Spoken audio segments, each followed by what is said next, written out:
અને આપણા ઘરમાં 1 રૂપિયો પણ નીતિનો આવે ને તો પણ એ ભગવાનના માર્ગે લઈ જાય અને ભગવાનના કાર્ય કરવાનો વિચાર આપે.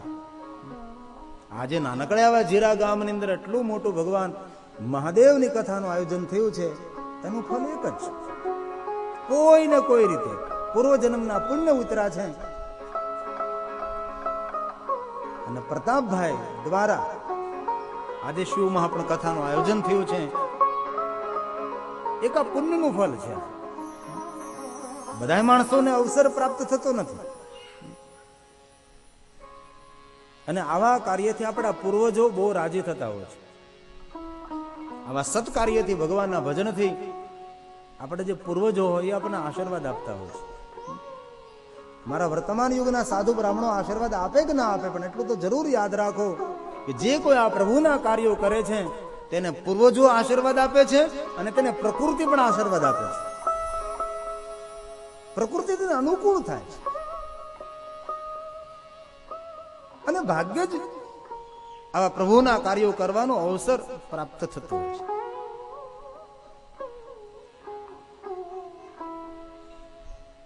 દેવરાજ ની યુવાની આ ધર્મની અંદર, પાપ કર્મની અંદર પૂરી થઈ છે.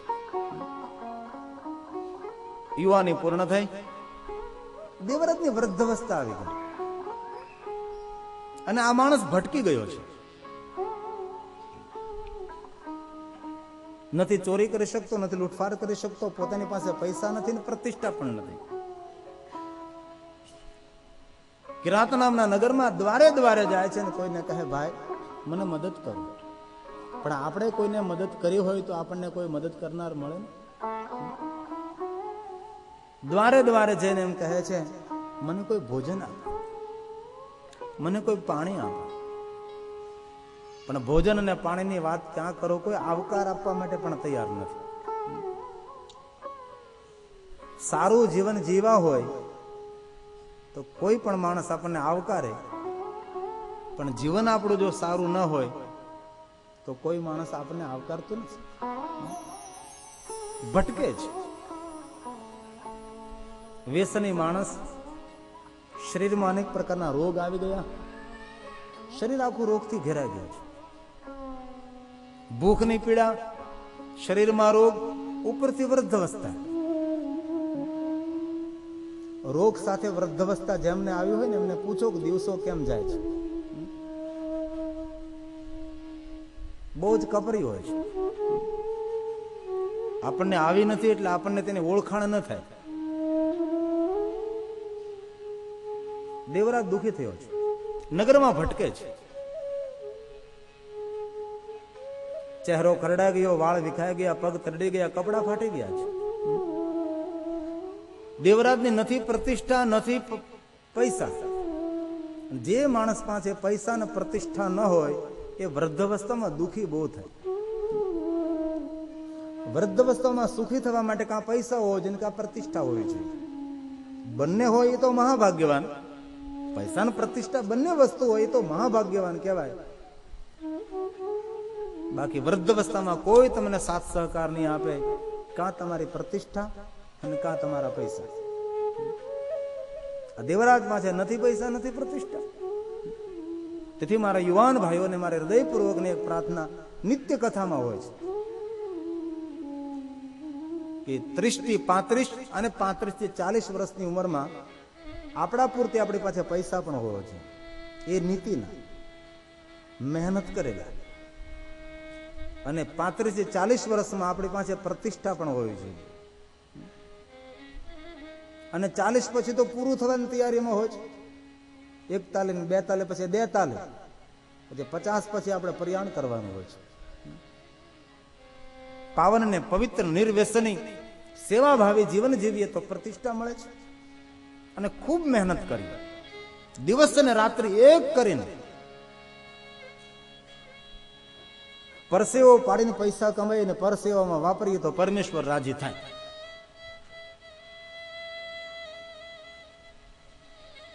મહેનતથી કોઈ દી પાછું ન પડવું. જેટલા મોટા મોટા ધનવાન હોય ને એમને બહુ જ મહેનત કરી હોય છે. દિવસ રાત્રિ એક કર્યા હોય છે, જાનની જોખમ લીધી હોય છે. પોતાની નીતિ, બળ અને બુદ્ધિ એક જગ્યાએ કામે લગાડે ત્યારે માણસ આગળ વધે છે. સમજપૂર્વક, ધૈર્યપૂર્વક. સફળતા સૌને નથી વર્તી, પુરુષાર્થી પુરુષોને સફળતા પ્રાપ્ત થાય છે.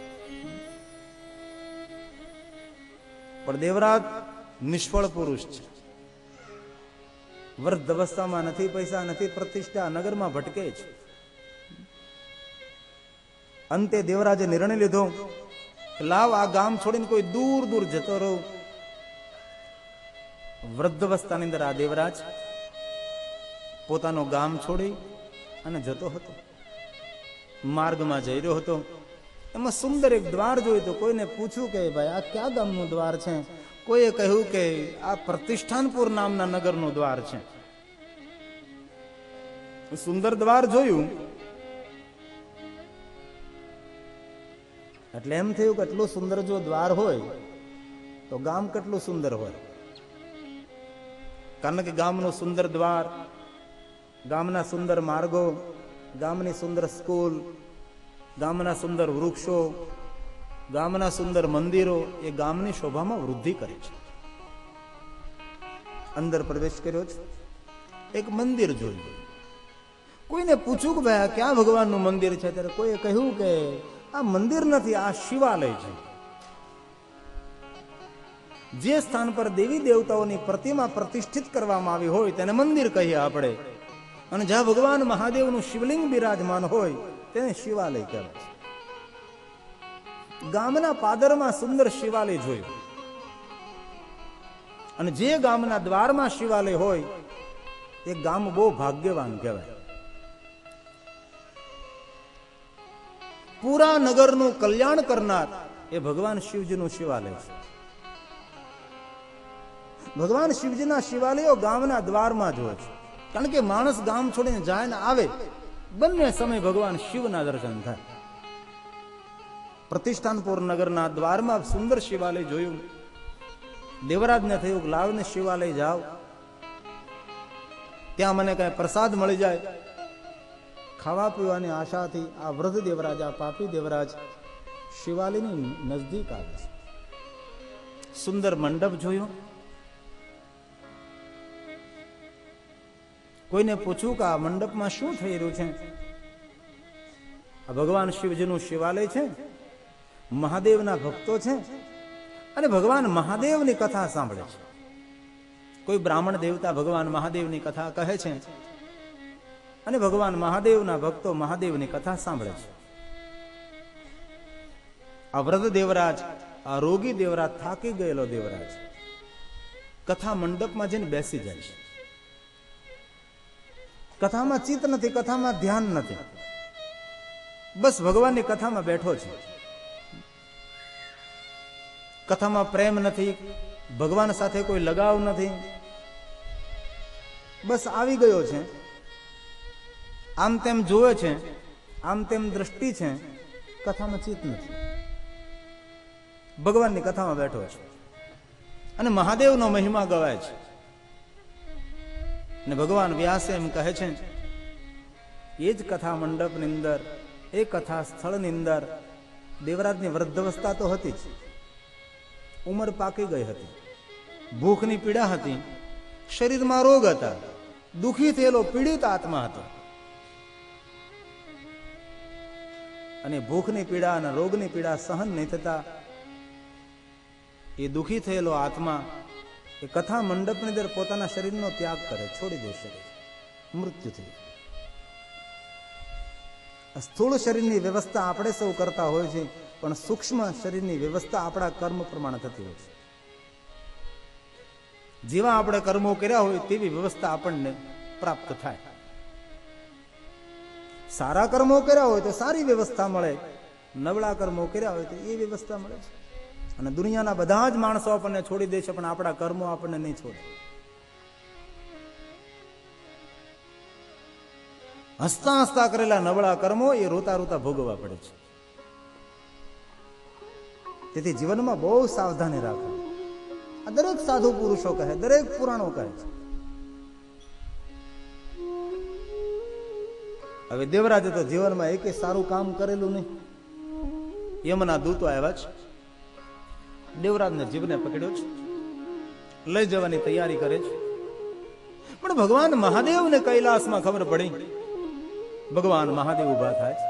શાંતાકારમ શિખર શયનમ નીલકંઠમ સુરેશમ. ભગવાન મહાદેવ ઉભા થયા.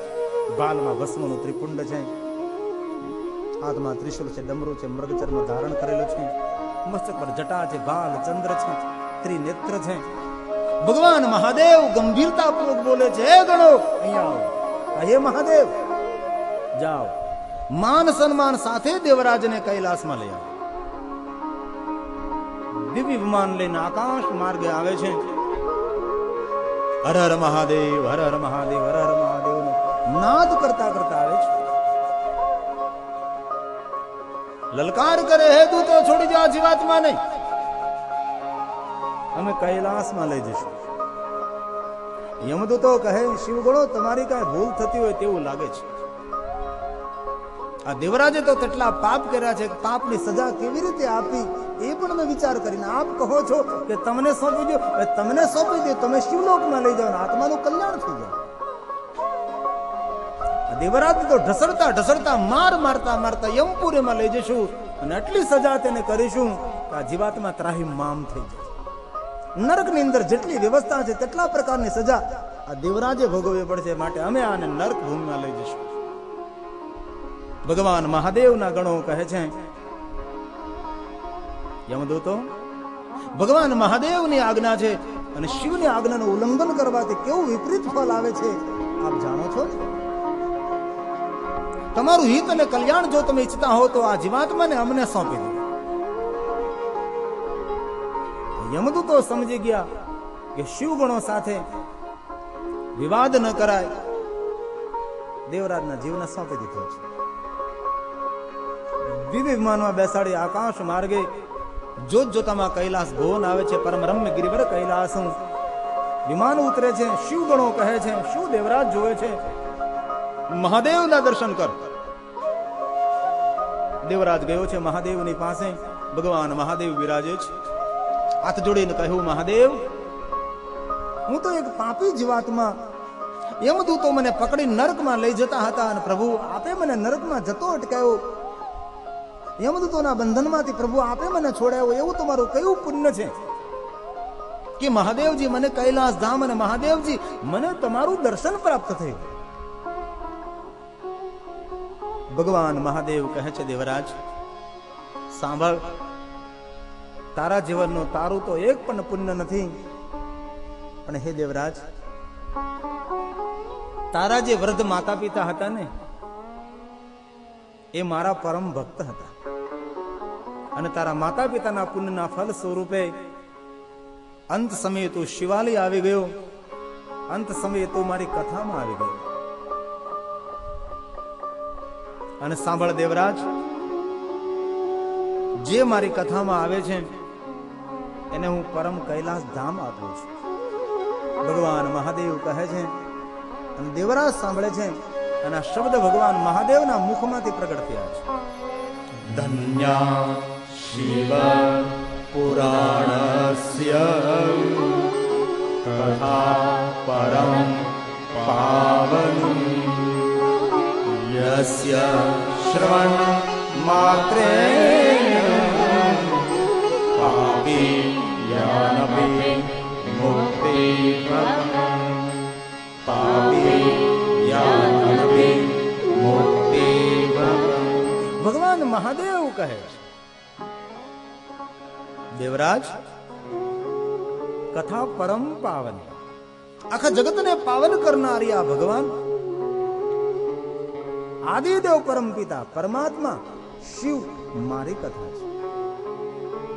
સાંભળ દેવરાજ, યસ્ય શ્રવણ માત્રેણ, શિવ મહાપણ કથાના શબ્દ કાનમાં પડવા માત્રથી પાપી યા નપી, પાપી હોય તો પણ ભલે, ન પાપી હોય તો પણ ભલે, એને મારા લોકની પ્રાપ્તિ થાય છે, તેને મુક્તિની પ્રાપ્તિ થાય છે.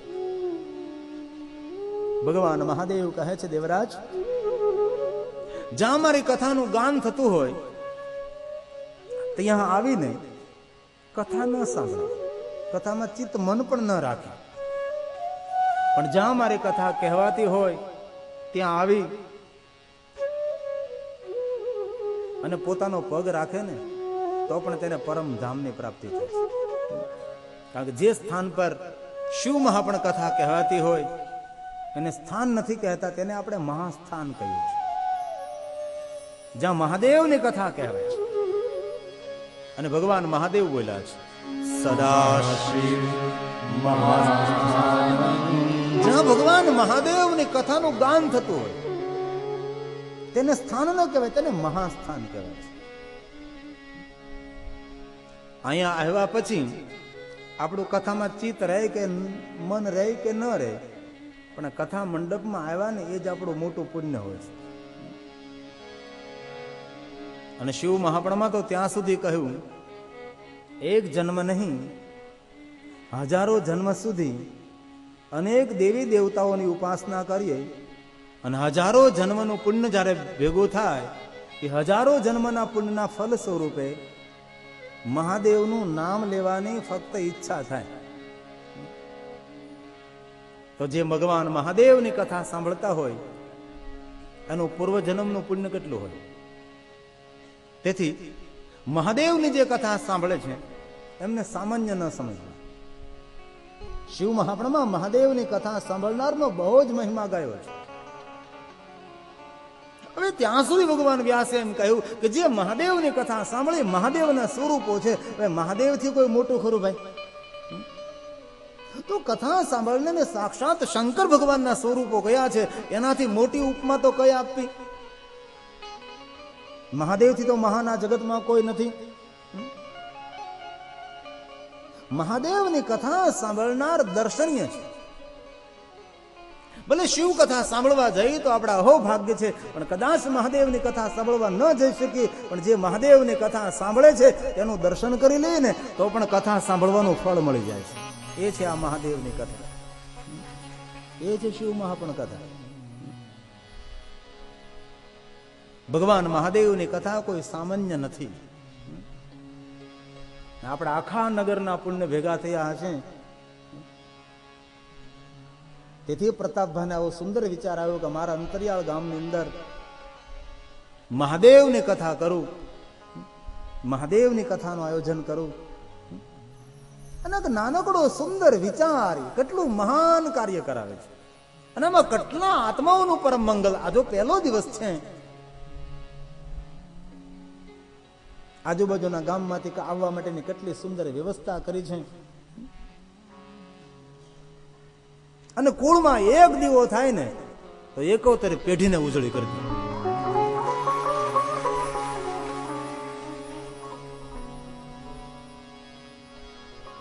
અને ભગવાન મહાદેવની કથાના જે આયોજન કરે અમારા માટે તો મહાદેવના સ્વરૂપ છે. કથા સાંભળી અમારા માટે દેવ અને શિવ કથાનું આયોજન કરે અમારા માટે મહાદેવ. અમે તો તમારા પૂજારી છીએ. કથા કહેનાર મહાન નથી, કથા સાંભળનાર એ બહુ મહાન હોય છે. અને કથા સાંભળનારને કોઈ સામાન્ય નિમ્ન સમજવો પણ નહીં. કથા સાંભળનાર બહુ જ પુણ્યવાન હોય છે. હવે કથા સાંભળનાર જો એટલો પુણ્યવાન હોય તો કથાનું આયોજન કરનારા કેટલા પુણ્યવાન હોય.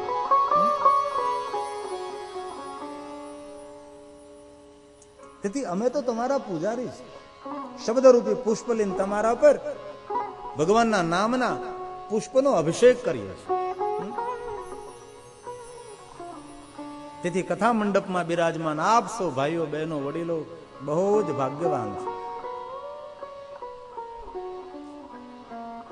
અને જીરાગામાં જે ધન્ય થયો અને આ વર્ષના પ્રારંભમાં આવા સુંદર ભગવાન મહાદેવની કથાનું આયોજન થાય તો આપણે ભરોસા પાત્ર કહી શકીએ, ભરોસા અને વિશ્વાસ સાથે કહી શકીએ કે આપણું વર્ષ આખું ભગવાનની ભક્તિમય અને પ્રગતિમય તંદુરસ્તીમય નીવડે.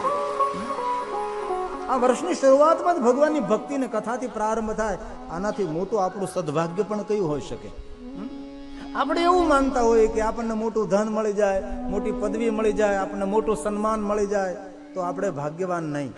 ભગવાનનો માર્ગ મળે એ જ મોટો ભાગ્યવાન છે. ભક્તિ મળે એ જ ભાગ્યવાન છે. કારણ કે આત્માનો સંગાથી ભક્તિ ને સત્કર્મ છે. બાકી ધન સંપત્તિ, પદ પદવી, આપણી પ્રશંસા એ આત્માનો સંગાથી નથી. આત્માનો સંગાથી ભક્તિ છે, ભજન છે. ભગવાન મહાદેવ દેવરાજને કહે છે, દેવરાજ, જ્યાં મારી કથાનું ગાન થતું હોય ત્યાં કોઈ આવે છે તે પણ પરમ ધામનો ભાગીદાર બની જાય છે. આ શંકર ભગવાન બોલ્યા છે, સદા શિવં મહાસ્થાનમ. કેવું મહાસ્થાન? તો કે અહીંયા જે આવે છે તેના માટે પરમ ધામ પરમ પદમ. પરમ ધામ અને પરમ પદ પામનારું સ્થાન છે. તેથી આપણે તો કથામાં આવીએ પણ કોઈને સાથે લેતા આવે. આપણે બધું ટુ વ્હીલ લઈને આવતા હોય બહાર ગામથી તો પાછળ કોઈને બેસાડતા હતા. આપણી ફોર વ્હીલ ગાડી લઈને આવતા હોય તો પાછળ જો એક સીટ ખાલી હોય તો 3 જણાને બેહાડ દેવાય. કારણ કે આપણે કથા સાંભળીએ, આપણને તો ફલ પ્રાપ્ત થાય, આપણને તો પુણ્ય પ્રાપ્ત થાય, પણ આપણી સાથે જેટલા માણસોને લાવીએ ને એ કથા સાંભળે એનું પણ પુણ્ય આપણને જ મળે છે. એક મહાત્માએ બહુ સરસ વાત કરેલી, ભૂખાને ભોજન આપવું એ સત્કર્મ છે. કપડાનો હોય તેને કપડા આપવા એ સત્કર્મ છે. કોઈના દુઃખમાં ભાગ લેવો એ મહાન સત્કર્મ છે. કોઈના આંસુ લૂછવા તે પણ સત્કર્મ છે. પણ આ જગતનું મોટામાં મોટું કોઈ સત્કર્મ હોય તો તે છે કે સંસારમાં ભટકતો માણસ હોય અને તેને સમજાવી અને ભગવાનની કથા સંભળાવી, એનાથી મોટું કોઈ સત્કર્મ આ જગતનું નથી. ભટકેલો માણસ હોય તેને પકડીને ભગવાનની કથા સંભળાવો અને તેને પ્રભુ પ્રત્યે પ્રેમ જાગે તો તે આત્માનું પરમ કલ્યાણ થાય છે. ભગવાન મહાદેવ કહે છે, દેવરાજ, અંત સમયે તું મારી કથામાં આવ્યો, તે મારી કથા સાંભળા. માગ દેવરાજ, હું તને શું આપું? દેવરાજ કહે, મહાદેવ, હું શું માગવા? મારો માગવાનો કયો અધિકાર? એ તો મારા માતા પિતા પુણ્યવાન હતા અને મારા માતા પિતાના પુણ્યના ફળ સ્વરૂપે અંત સમયે હું શિવાલય આવી ગયો. અંત સમયે મેં તમારી કથા સાંભળી. પરમાત્મા, પ્રભુ, આપ જો મારા પર પ્રસન્ન હો તો એક વરદાન મને આપો, મને જન્મ અને મૃત્યુના ચક્કરમાંથી મુક્ત કરો. મને આપના લોકની પ્રાપ્તિ થાય. સૂર્ય ચંદ્ર ને પૃથ્વી રહે ત્યાં સુધી મને પરમધામ મળે, આપનું લોક મને મળે. ભગવાન મહાદેવે કહ્યું છે, હે દેવરાજ, હું પ્રસન્ન છું. સૂર્ય ચંદ્ર પૃથ્વી રહે ત્યાં સુધી તું આ શિવલોકનો ભાગી બન, હું તને મુક્તિ પ્રદાન કરું છું. ભગવાન વ્યાસજી કહે છે કે આવો દેવરાજ પાપી અજાણતા ભગવાનની કથા સાંભળે છે અને જેને શિવલોકની પ્રાપ્તિ થાય છે. સુત પુરાણે કહે છે, હે મહાત્માઓ, આ દેવરાજ કેવો પાપી છે? માતૃ પિતૃ વધુ માતા પિતાની હત્યા કરનારો દેવરાજ છે. વધુ હંતા, પોતાની પત્નીની હત્યા કરનારો દેવરાજ છે. હવે આવા પાપો તો આપણે કોઈ દી મનમાં વિચારે ન હોય. આવો પાપી માણસ જો પરમલોકને પ્રાપ્ત થતો હોય તો આવા પાપ તો આપણે સપનામાં પણ ન વિચાર્યા હોય, ભૂલથી પણ ન વિચારીએ આપણે. તો આધમનું જો પરમ કલ્યાણ થતું હોય ભગવાનની કથા દ્વારા, તો આપણે તો ધર્મને વરેલા છે. આપણે તો ધર્મ સાથે, દેવ સાથે, મહાદેવ સાથે પ્રેમ રાખીએ છીએ.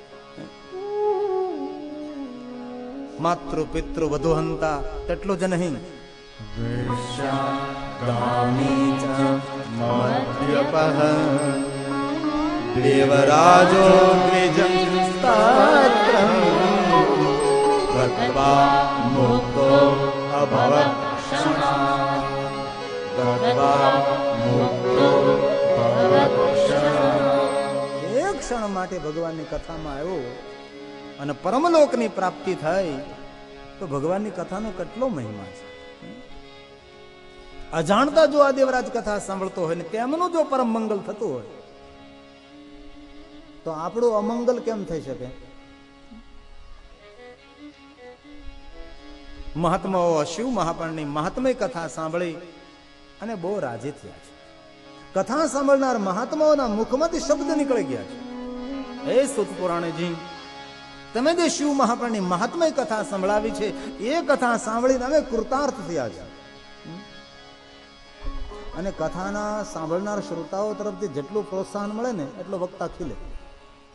વક્તાનો વક્તવ્યનો આધાર શ્રોતા ઉપર હોય.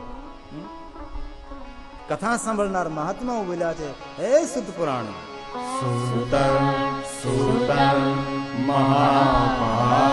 હે સુતજી, તમે મહાન ભાગ્યવાન છો. સર્વજ્ઞોસી મહામતે ભવત પ્રસાદાત કૃતાર્થોહમ